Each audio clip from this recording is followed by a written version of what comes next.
During the past few weeks, we have all looked on in horror and despair as violence on a massive scale has erupted in the African state of Rwanda. 200,000 people are believed to have died, and up to 2 million have fled their homes. Whatever the causes of this terror, the fact is that it is the ordinary people of Rwanda who are paying the price and who have lost everything they had. On April 6, 1994, an airplane flying over an airport in Rwanda's capital city of Kigali was shot down. This plane carried Rwanda's ethnic Hutu president, Juvenal Habyarimana.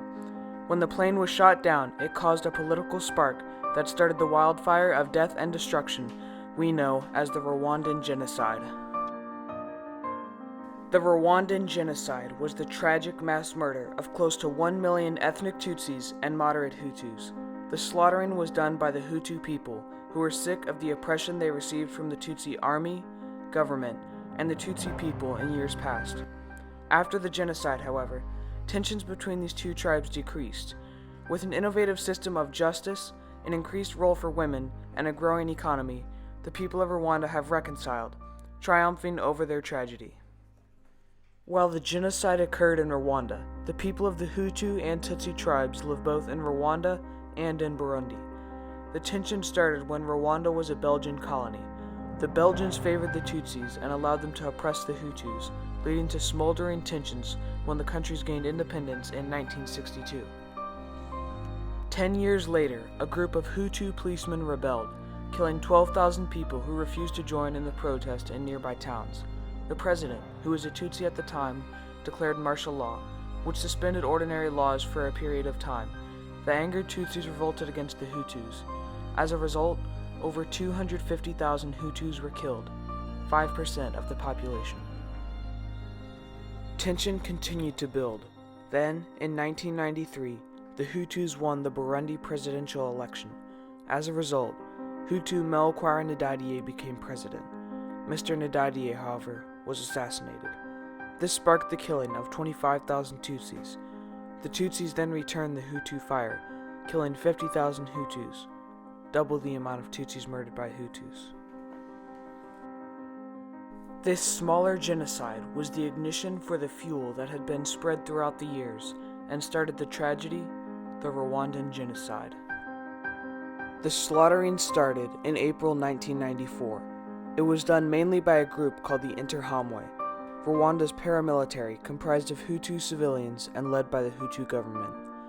The Interahamwe had over 100,000 militants fighting for them during the time of the genocide. Hutu politicians even participated in the genocide, hoping to get Hutu votes in the next election. These politicians used their bully pulpit to get people to fight. Some even supplied the Hutu militia with weapons.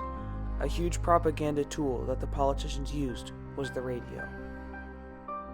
The soldiers would listen to a radio station called RTLM. The politicians, who wanted Tutsis eliminated, would incite the Hutus to violence using the radio. Avis à tous les Guinéens qui nous écoutent, oui, à tous les Guinéens ici, le Rwanda appartient à ceux qui le défendent vraiment. Et vous, les Guinéens, vous n'êtes pas des Rwandais. The radio would even give the names and addresses of known Tutsis. The Hutus would listen to their radios and go to the addresses to kill the Tutsis. The paramilitary used mostly machetes, but they killed in other horrible ways. In one instance, 2 Tutsi twins were chained together and buried alive. On rare occasions, Tutsis were skinned alive. The rape of Tutsi women was extremely common.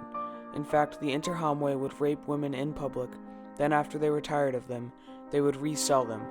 Many rape survivors cannot remember the number of times they were raped and now have HIV. The Interahamwe, however, wasn't the only organized group of killers. The National Police and Rwandan soldiers participated in the genocide.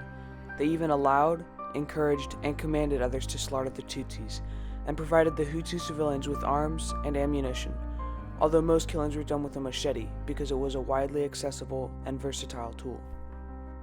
While most Tutsis were murdered in cold blood, there was Tutsi resistance. The name of this resistance is the Rwandan Patriotic Front, or the RPF.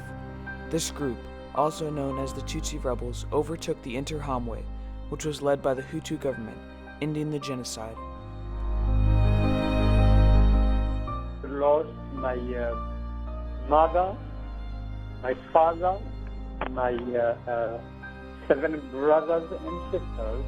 After 100 days of killing, the Rwandan genocide's death toll is estimated to be around 1 million people, one of the fastest yet most devastating genocides in history. Despite this tragedy, Rwanda has quickly reconciled and triumphed over their genocide.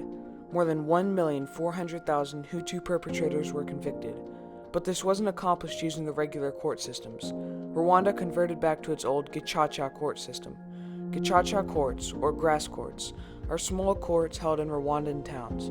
Gacaca are the local courts whereby they brought the people who had committed genocide and bring them out in the village, so that those who accuse them are able to accuse them. It runs like a regular court. The only difference is that it is in almost every town rather than just the large cities. This allowed the perpetrators and victims to come face to face, and local people to testify as witnesses.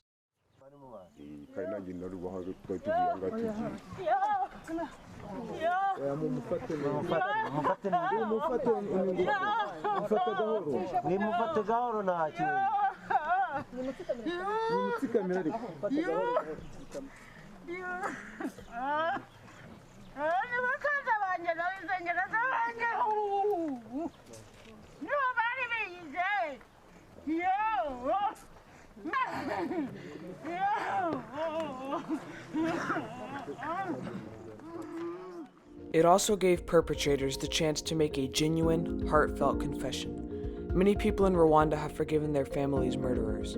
The Gacaca courts helped bring a quick and accurate justice to Rwanda. The Gacaca courts were efficient, allowing trials that would have taken 100 years in regular courts to be completed in 10 years. But more importantly, the Gacaca courts brought justice and reconciliation to the towns and overall to the country of Rwanda. The people of Rwanda have realized how important it is to reconcile, and everyone is doing their part. The government is also taking big steps to reform the economy and is creating programs in order to make sure that something like the genocide doesn't reoccur. The government of Rwanda has been working hard to create economic opportunities with the idea that people have enough food, people are busy with their activities. Rwanda's parliament has also given women more control in the government.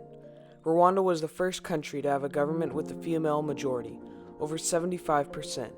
Before the genocide, women were oppressed.